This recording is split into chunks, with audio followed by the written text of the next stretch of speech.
Stein, also known as the voice of Ahsoka Tano from Star Wars The Clone Wars, and you're watching the RPF.com.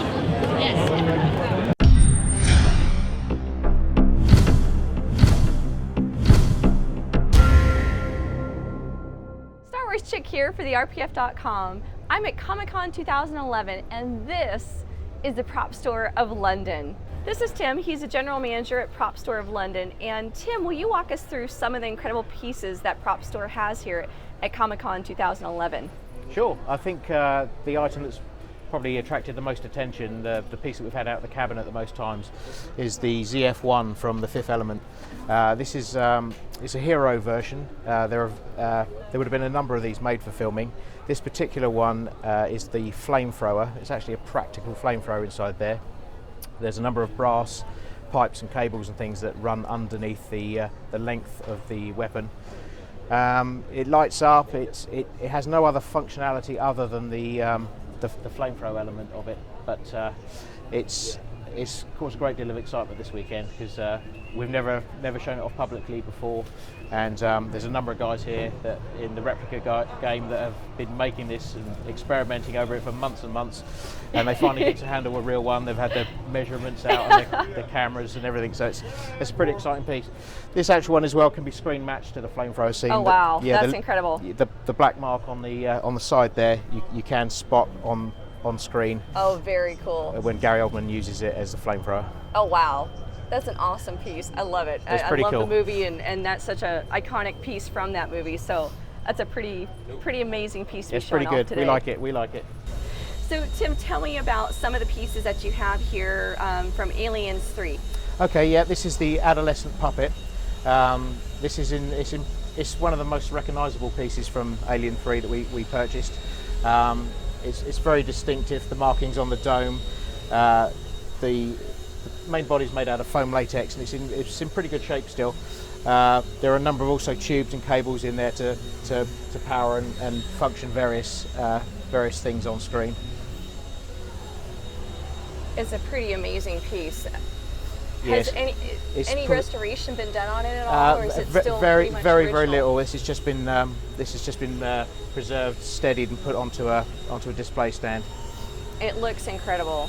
That's a great piece to be showing off, and I love Aliens, so super cool. Yeah, everybody likes this one. All right, so you've got another piece here from Aliens. Yeah, I like this one a little bit more. This is the Facehugger. This is a pretty elaborate piece of kit, as you can see. We actually had the guy in yesterday who was part of the team that made this, and he said there were 5 different people controlling it. Wow. Each guy had two fingers to control, and then another guy had the air sacs, and I think another guy had the tail or something. But this thing took a very long time to make. You can see all the servos, all the animatronics, all the cables are all still here. The guys that built this just prefer to have brand new material for each item, for each shoot. They don't want to use second-hand pieces just in case they're going to let them down. It's in amazing condition. Everybody knows what it is, and I like it. Now this one is from Alien versus Predator, correct? It is, yes. It's amazing that something so small is so complicated, and there's so much that goes involved. It's amazing. I'm really surprised that they try to do all of this in one puppet. Normally they'd have one puppet that would do one thing and another puppet that would do something else. So they've obviously had something very specific in mind for this one, and I dread to think how many hours of work went into building this. So Tim, everybody loves Raiders, and I see you guys have an amazing piece from Raiders of the Lost Ark. Tell us a little bit about this piece. Yeah, we really like this. This came from a crew member that's had it since filming. They are screen matched glasses, Harrison Ford glasses from Raiders of the Lost Ark.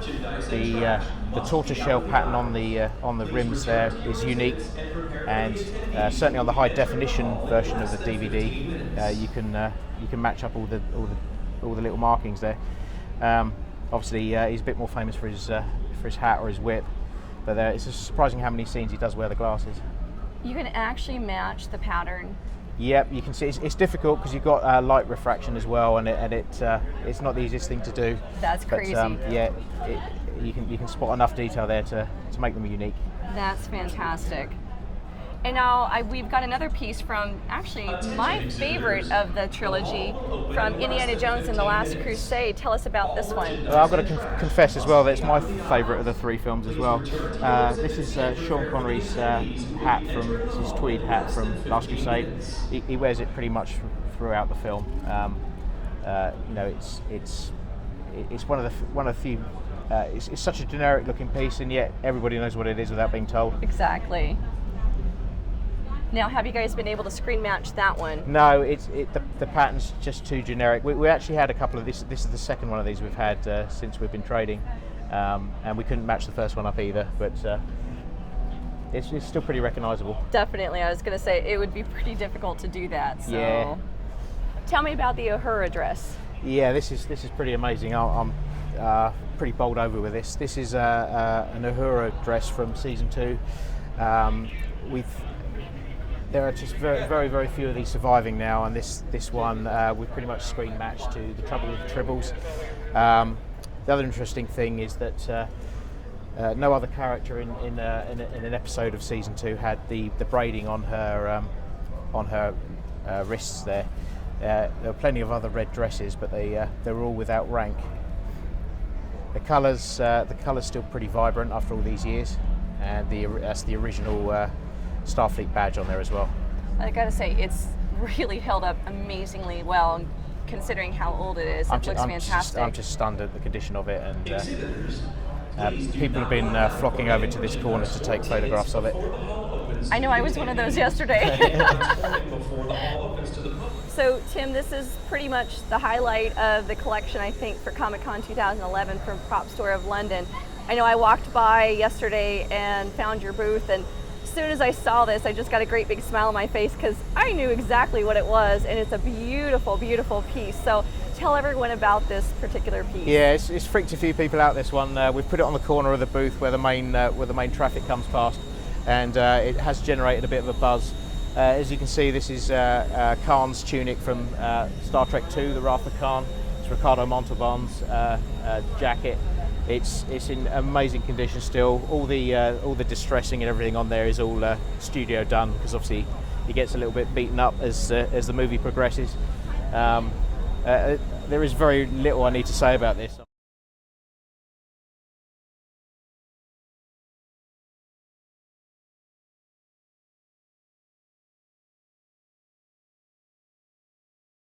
This is just such an amazing and so iconic piece.